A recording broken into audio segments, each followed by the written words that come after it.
I am Hawk Moth. I'm away, my little Akuma. Let's give this a watch with his fans.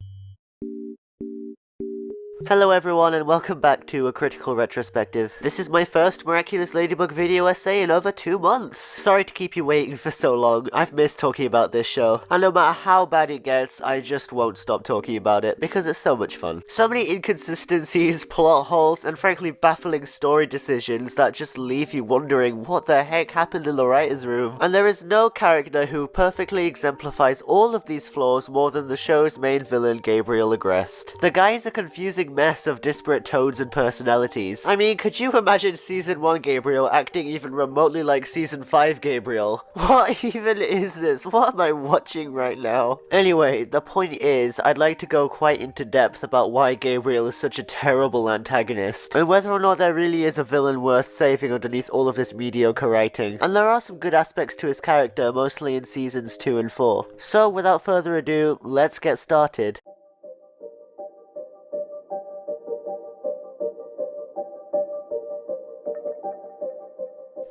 I remember back in the days of Season 1 being the only season and everyone wondering and theorizing as to Hawkmoth's true identity. Gabriel Agreste, Hawkmoth, the same person. Hawkmoth is Adrian's dad, aka Gabriel Agreste. A lot of people are saying that, well, Gabriel Agreste, this man just got akumatized.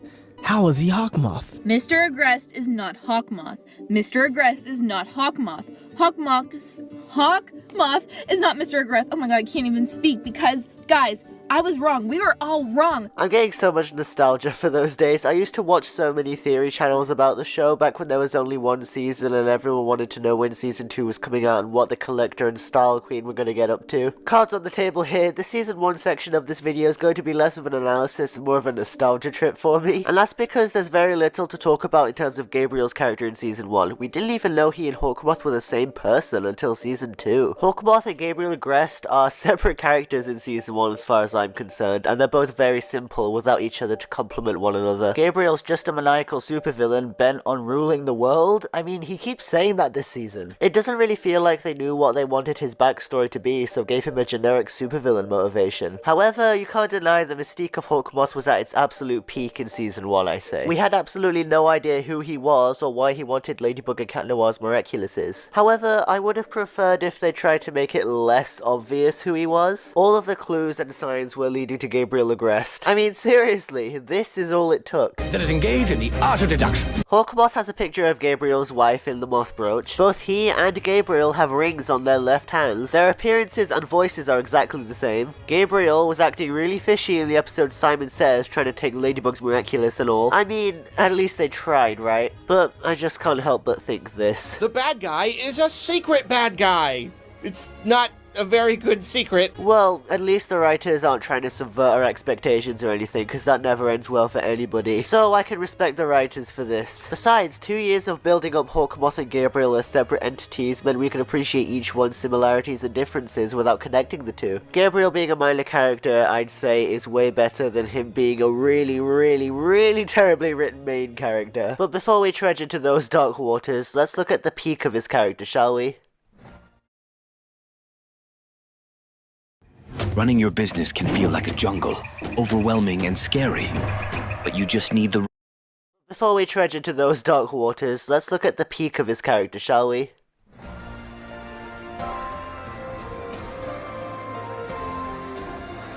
I think Season 2 is the best season for a lot of reasons, one of those being Gabriel's character arc. He's been given a lot more depth than he was in the previous season, and this was just the right time for this to be given to him. After all, things hadn't gone completely stale yet in late 2017, did they? We could still enjoy the show for what it was back in Season 1, but there were little hints that there was more under the surface than met the eye. That's why theories were so prevalent those days, because there was so much to chew on. Nowadays, I feel like the things that bring in the views are just complaining about Miraculous, which is perfectly totally understandable. After all, the writing choices as of late haven't been satisfactory, have they? Season 2 gave us so many exciting revelations for a lot of different things, but one of the most important being that Gabriel is Hawkmoth. This was so exciting because it validated the fandom's ideas and fan theories. Learning that you were right all along is way more cathartic than seeing something unexpected, and the writers knew exactly how to leverage the surprise with the satisfaction of knowing we were correct. Besides, Gabriel being Hawkmoth opens up so many opportunities for the story to go in so many different ways. Now that the Gabriel Hawkmoth reveal has broken the ice, we can theorize and learn about why Gabriel wants the Miraculouses so badly and what his motivations are. It was fascinating to think about where Gabriel's character would be headed from here. Whether or not combining the two characters into the same entity would humanize Hawkmoth or make Gabriel even more despicable. And we all know which route they chose. They decided to give him some flavors of sympathy for the audience. As it turns out, the whole reason Gabriel was doing any of this was so he could combine Ladybug and Cat Noir's Miraculouses to make a wish. A wish to resurrect his wife so that he and Adrien could have a happy family again. And this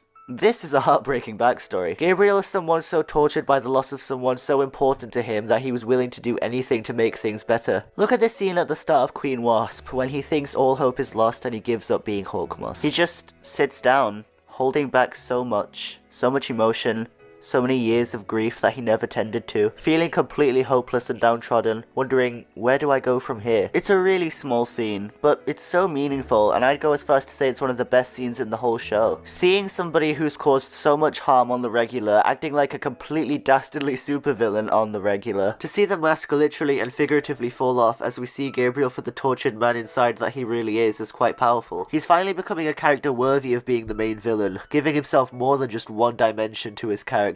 But wait, I hear you asking, if Gabriel is just a tortured man, then why does he act so crazy as Hawkmoth? Why does he seem like he genuinely enjoys being evil?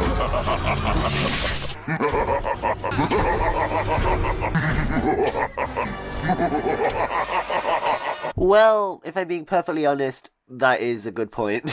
But I bet I could explain it if you just give me a chance, right? Maybe Gabriel puts on a big evil supervillain front to make him forget why he's really doing this for a bit. Maybe Emily's memory is too painful for him to bear because it just reminds him that she's no longer with him. Maybe, just maybe, Hawkmoth is a representation of Gabriel's denial. His stubbornness keeping him from ever giving up on his goal but never wanting to truly remember it. The thing about trying to find something is the fact that you have to acknowledge that you lost it in the first place. Maybe Gabriel kept saying he was going to rule the world in season 1 so that he didn't have to think about Emily's dead frozen corpse in the basement. He doesn't have to think about why he's really doing this because it's just too much to bear. This pursuit is causing him to sacrifice the lives of so many people that he actually does care for. So, if he just pretends he's trying to destroy the world, a very simple goal, he doesn't have to think about all the carnage he's leaving in his wake, because evil supervillains don't have people they care about, right? All they care about are themselves and their goals and their ambitions, so if Gabriel plays the part of one, he doesn't have to think about the people he actually does care about. For half an episode, he can pretend that he doesn't need anybody else. He's in denial because he's grieving, and he won't let himself get to the point where he can accept the loss. Because doing so would admit that he's given up, and he can't give up yet because soon everything will work out, right? This is what I mean when I say that Gabriel's character arc really took a turn in season 2 for the better. I wouldn't have been able to speculate that much if they didn't give me so much food for thought in season 2. And I think this is a pretty good justification for the contrasting personalities between Gabriel and Hawkmoth that adds more complexity to his character. Wouldn't you agree?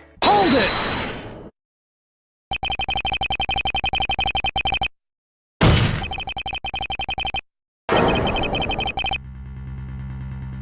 Yes, I'll concede that none of this actually has any concrete proof and I'm just saying stuff. I'm not sure whether or not the writers actually wanted us to think about these things or if I'm just, you know, making stuff up. But that's the thing, isn't it? Shouldn't fans of a show have the ability to think beyond the writer's perspective and come up with their own ideas? After all, we can't expect the writers to think of everything, can we? Sometimes it's nice to leave some questions unanswered so that fan engagement will remain high. If you tell everyone everything there is to know about a story, then there's no more room for interpretation. And then it's not fun anymore, is it? You're just sitting there waiting for things to blindly, passively get absorbed into your cranium. Because how much depth can a character really have if the writers are expected to spell everything out? It's kind of an artificial way of creating depth because you're not exactly uncovering it for yourself. At least that's how I see it. But I understand that some people might disagree with me on this, and that's okay. After all, we don't— oh my god, what is it now?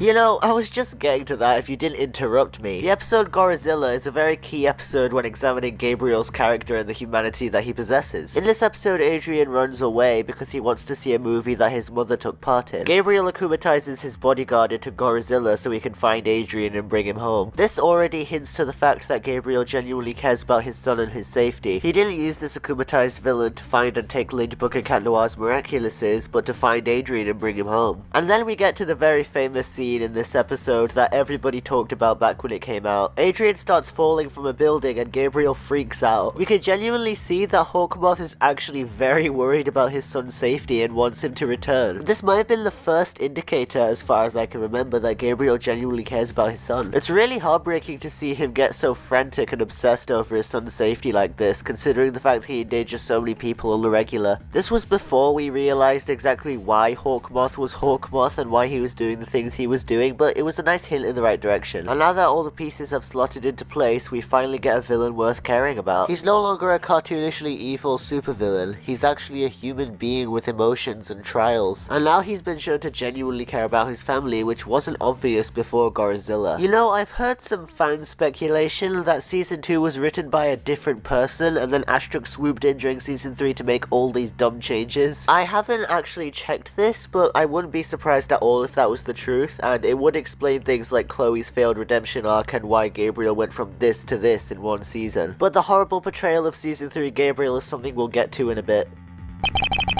Adrian, I have a great collection I want to show you.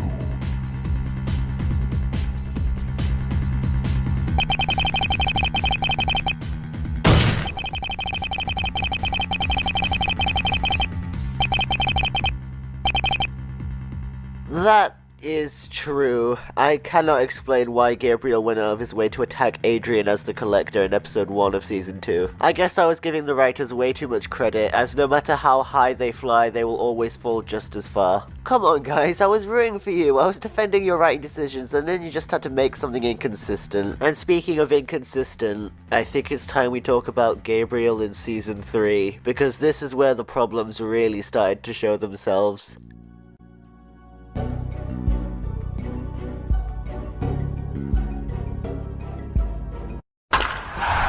Home run! Yeah, in case it wasn't immediately obvious, Gabriel's character is really bad in season 3. I'm just gonna come out and say it. And it comes down to the point that he's become really stale by this season. But wait, you may be asking, what about Mayura? I mean, surely that would add some dynamics to the villain team, given there's a new villain running amok. Pun intended. Well, I'm sorry to disappoint, but the answer would be... no. Mayura barely does anything in season 3, and so there's barely any time for her and Hawkmoth to be developed beyond, I don't know, Hawkmoth catching her when she falls or something. And that's also something that's a little bit inconsistent with Gabriel. Why is he being so romantic with Natalie? I mean, look at this shot. There is no other way you can interpret it. From the very first day, I knew that I'd do anything for you. Does she really need to use such explicitly romantic language? Like, is anybody going to get excited by that? I mean, Gabriel is married to Emily, so what's going on here? Actually, now that I think about it, this too. What's going on here? It seems like Gabe has fallen off the path. I mean, if Emily ever wakes up, what's going on here? Actually, now that I think about it, this too. What's going on here? It seems like Gabe has fallen off the path. I mean, if Emily ever wakes up, she's gonna be really upset. This too. Does this man know no fear?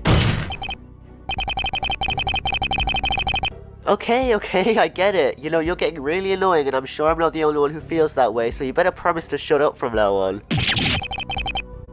Okay, now that we're back on track, the most inconsistent thing with regards to Gabriel this season are his relationships with Adrian, Chloe, and Lila. Let's start with Lila, shall we? In the episode Chameleon, Hawkmoth learns that Lila's actually on his side. He even says that he remembers her from Heroes Day in Volpina. He knows her name, and at the end of the episode makes it very clear that he plans to use Lila for his plans in the future. That sounds pretty intriguing, doesn't it? Lila slowly working her way up the ranks of evil as she gets cozy with Hawkmoth. What was that young girl doing in my house? Young girl? That's Lila! You know, the girl who 7 episodes ago you were literally praising for her evil machinations and willingness to help you with your goals. Is that ringing any bells for you, Gabriel? Maybe you shouldn't be so eager to send an akumatized villain to kill one of your most dependent allies. Just a thought. I shouldn't chase that girl away. She could make a very good ally. Yeah. No kidding, Gabriel. It's not like you already learned this lesson in the first episode of season 3. Where did your memory go? I guess Gabriel just doesn't see any worth in Lila as an ally. But you know who he does see worth in? It's a good question. There's no end to the chicanery, is there? Yes, the whole season's plot with Hawkmoth is the fact that he wants Chloe at his side. And why, you ask? I don't know. They never explain it, do they? Maybe it's because Chloe's so useful with causing akumatizations, but you already have Lila for that, don't you? Is it really worth jumping through so many hoops just for Chloe? She's historically not been the most reliable ally, and she's stupid as all heck. There's very little that she'll end up accomplishing for you, so don't even bother. Just focus more of your efforts on Mayura and Lila, who'll actually help you out in a meaningful way. Somebody has got their priorities severely misplaced. It's like you don't really care about the most important things in life, do you, Hawkmoth? Which, speaking of, Cat Blanc was the point of no return for Gabriel's sympathetic character. There was none in this episode. He psychologically torments his own son in order to akumatize him to get Ladybug's miraculous so he can bring his wife back to life. Never mind the fact that Gabriel's only doing this so that Adrian will be happy with his mother and so that Gabriel won't suffer the heartbreak of the loss anymore. Just ignore the fact that Gabriel seemed genuinely concerned for his son's well-being in the episode Gorizilla last season. Just toss all that out of the window right now. It didn't matter anyway. Gabriel's acting in complete opposition to everything he stood for, and it makes no sense. That's not to mention hitting Adrian for a home run, not giving two hoots about the fact that Adrian is clearly completely emotionally distressed and bankrupt from all of this stuff that's been going on around him and learning that his father is a supervillain. I feel like the general consensus for how Gabriel would react to Cat Noir's identity reveal before this episode came out would be shock and horror, but I guess he was just always waiting for the opportunity to get the miraculouses as easy as possible, hoping Adrian would just ignore all of the abuse. This doesn't make any sense considering his previous reactions and behaviors in season 2 and 1. Care to explain why he's so different here? Is it because this is an alternative universe and so the Gabriel in our actual universe that the show is actually following wouldn't actually do stuff like this? Well, no, because he does this again in Ephemeral. So now we know Gabriel is more than willing to do evil things to his own son if it means getting his wife back. Is this the fluke or was season 2 the fluke? I'm willing to bet it was season 3 because, well, with all due respect, very little in season 3 was good. If there's one thing the writers really need to do is shake things up. Get rid of Hawkmoth, he's